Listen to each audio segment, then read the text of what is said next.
Okay, so today we're going to review Sinister 2, the sequel to Sinister 1. The original starred Ethan Hawke when he was doing those kind of low-budget horror films. He'd just come off doing Purge as well, and then he went off to do Sinister 1, which is from the guys who produced Insidious, for anyone who's seen that. So it's one of those low-budget horror films, which was quite good. Sinister 1. Yeah, the little kids committing crimes, which we didn't know. Sorry, spoiler alert. We had these little children committing crimes, which Ethan Hawke finds out at the end of the film. By that time, it's too late. So he's watching videos throughout the film, and he's trying to piece together what's happened to these families. He's a writer, by the way, as well. So. And yeah, he's a writer, and he's actually gone back to one of the houses where one of these unthinkable crimes actually happened, and that's where he decided, let's go and live without telling his wife or his kids or anything. Yeah, that's awesome. So that kind of paved the way for the first kind of Sinister, and then we now have Sinister 2, the sequel. That this follows the police officer from the original, and kind of like a new family as well, like a mum and it's a single parent family, I think. Because that's what I'm getting at the time, yeah. And it follows a similar sort of story in a way, where they move into a house, things start happening. We're trying to work out what's going on, and that's the basics of it. And then let's get into what we thought. So, what was your first reactions of it? My first reaction as well. I've said this before, but I go in seeing films blind. I don't really get much from the trailer. I did see a trailer. I remembered the kids from the trailer, but I didn't really figure out what was happening. So it was pretty much blind, and I was quite pleased to see Deputy, whatever his name is, the police officer from the first one. I was quite pleased to see him. It was quite interesting. I was expecting. Because the mystery was gone in the first film. Yes, because we got the surprise twist ending at the end, didn't we? Yeah. So I was expecting this to be sort of low quality, just maybe a lot of jump scares and stuff based on the story.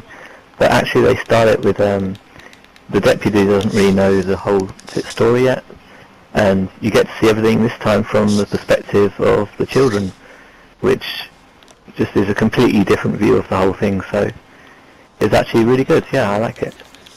It's a good sequel for Sinister 1. Yeah, I think, like you said there, because you have the mystery solved by the end of it, you kind of need to see something different. Do you go back and do the origin story at this point and do a prequel explaining the boogeyman and what it came about from? Kind of. Or do you just kind of continue with what you had originally and work with that? Yeah. So they did have a different twist on it, which was good. Like you say, they kind of follow it from the children's perspective. But I think because we know what's going to happen, it takes a little bit away from the final scenes of the film. You're kind of expecting what you are expecting by the end of the film. It would have been, I guess, if they spent more time hiding him like they did in the first film, and just kind of having the boogeyman character come out right at the end, or just kind of having his presence without actually seeing him. That's more scarier than having to see him all the time. Like watching the first film where Ethan Hawke's not looking on screen and you see his head just kind of move left and right. Those kind of things. That this time we see the children all the time. Yeah. Well, we don't actually see the clown face guy or whatever he has, masked guy, so much, but we do see a lot more of the children, definitely, and it's interesting seeing that we actually get to see like the videos that we saw in the first one. We only saw snippets of them in the first one, but in this one, you actually get to see you basically get to see the entirety of the little snippets of videos, and it's quite disturbing that we should be having to watch all of these things, because obviously it's disturbing for the kids as well. Don't want to spoil it too much, but those kids end up being involved in this. There's two kids, and there's one's being shown the videos. So don't worry about spoilers. I'll just go ahead and say, and there's like a rivalry that sort of comes up, and that sort of plays into how the kids sort of get tricked into, because the first one's all about it turns out that the kids are killing their families by being tricked, but we don't know how they're being tricked, and this sort of shows how kids could be set against each other and end up being tricked into that sort of thing. And actually, I found that quite disturbing. I don't normally get scared at all by horror movies. I'm just blind to it. I don't know. Too much. I've seen enough of them. But there's actually something a little bit disturbing about this one. It's the persuasion of children. That's what's kind of scary. And also, we always assume children to be the innocents in all kind of films. So seeing the kind of twist where it's the kids causing the actual bodily harms and killing their families, and in this second one we go into a little bit more detail as to how that comes about. So for that point, yeah, I see what you mean. You can get more. It's more psychologically scary than it is seen on screen scary. The more you think about it, the scarier it gets. That's the one line that really disturbed me. I love spoilers, don't you? If I can remember the line, it's the kid that's actually going to make the movie, the killing movie, and he says, "I'm going to make this is going to be the best one yet." So he's like, that's what's driving him to do a really good movie, and that actually is quite disturbing if you think about it in the reality that people out there actually do that, that do these sort of things. Can be thinking along the same lines. That's what quite based in reality. It's quite made me uncomfortable. Any flaws in the film that you found? Yeah, I mean, I guess it's one of those things. Once you see the mystery and you know what's going to happen, it's a case of how can you keep building on the same thing, and it's kind of lost its the initial bit, a bit like when I watched Paranormal Activity. Loved the first one, very scary film. The second we're all watching TV screens and recordings again. You know what's kind of going to happen, but Toby is never seen. And he's never shown on screen, which is what was scary about it. Just like Insidious, until I think the last act where you find out what's going on and these aliens and going to the nether realm and all of that. That bit is not scary. All the bits when you don't know what's going on. You got these children running around in the house. You got this noise going on. That's what I like. That's the jumps and the scary bits. This kind of didn't have it as well as the first one, I think. I don't know. I think I went in expecting it. I went in expecting something, and maybe I should have gone in thinking it's ignoring the first one and just kind of going in to just enjoy this film as a standalone, which is maybe why I didn't enjoy it as much as you did.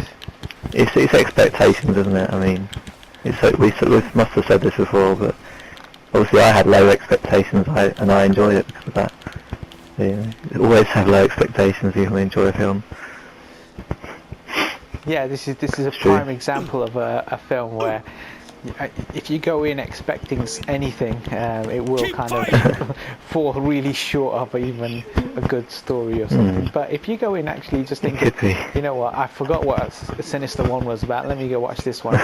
And there are obviously, it's a sequel, so there are tiny bits where they do refer back to the original, like the police officer and the crimes that originally happened pre the film.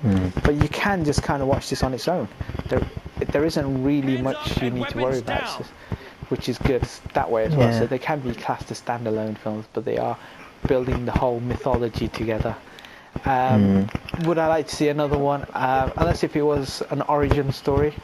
Let's go back to where he came from, the first child committing the crime, how he persuades that. Maybe I'd be interested in something like that. Back when the first camera was invented. Yeah, let's go back way back in time. Way back. That might interest me. Cave drawings. But right now, a direct sequel or anything I wouldn't be interested in, because I think after the first one was quite good. Not great, but it's quite good, and the ending was good.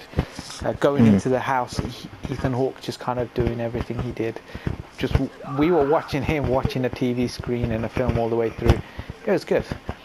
And this one, I think, just you can't really build much on the first one. That's why it kind of falls a little bit short for me. So what are you going to score it then? Out of 10? It's got to be like a 4. Wow. The first one I didn't love. I thought it was good, not great. And then you've got the second one, which obviously whenever you see a film and you didn't really like the first one, you're not going to particularly enjoy the second one anyway. So that's where I stand. That's a 4 for me. Okay. Straight to DVD, watch it. I'm going to give it a 9 anyway, so completely different for me. I could give it a 10, but... spectrum of the scale. Yeah. Well, no, I enjoyed it. It didn't fail on the story. Obviously it wasn't quite as a mystery for us as the viewers, but it had a good story going, and the way they managed to turn a sequel not just based on the boring idea of what the plot has to be, very basic. They actually had a little story going, and really the only thing that bugged me about the film was the end, which is why I have to definitely give it. I can't give it a 10. The end was, they obviously didn't know how to wrap it up. They sort in case obviously anyone that's watching this hasn't seen it, the end is they sort of try and play it off as a sort of good ending, and that doesn't really work out for me. They turn it into a good ending that could continue anyway. Like everything's all sorted. Oh no, neither of those things were good. And my kid won't get his operation. A 9. Should have ended like. Yeah, if you've seen Sinister 1, then definitely a 9. So you think it's much better than the original, and it's built everything, and it's got better. I don't think it's definitely not better than the first one, but it's worth watching. So you'd give the first one a 10. Run for your life! The first one. That's hard. We didn't review that one. I'd give it a 9 or so. Yeah, it's a good story, good mystery. I don't know. You're tripping me up on my grading system now. We'll come back to it at some point. We'll revisit Sinister 1. So for now, that's our review. Do the trilogy. Yeah, when the trilogy's out, we'll watch it on DVD and we'll watch it back to back, and then we'll have our own new opinions on the whole trilogy. Yeah, totally. It'll be a new opinion each time for me. Yeah. So that's our review of Sinister 2. Tell us what you thought. Jot us a message on the bottom. Thanks. Yeah. Do you agree with us? Disagree? And take care. Run! Henna. But. Henna.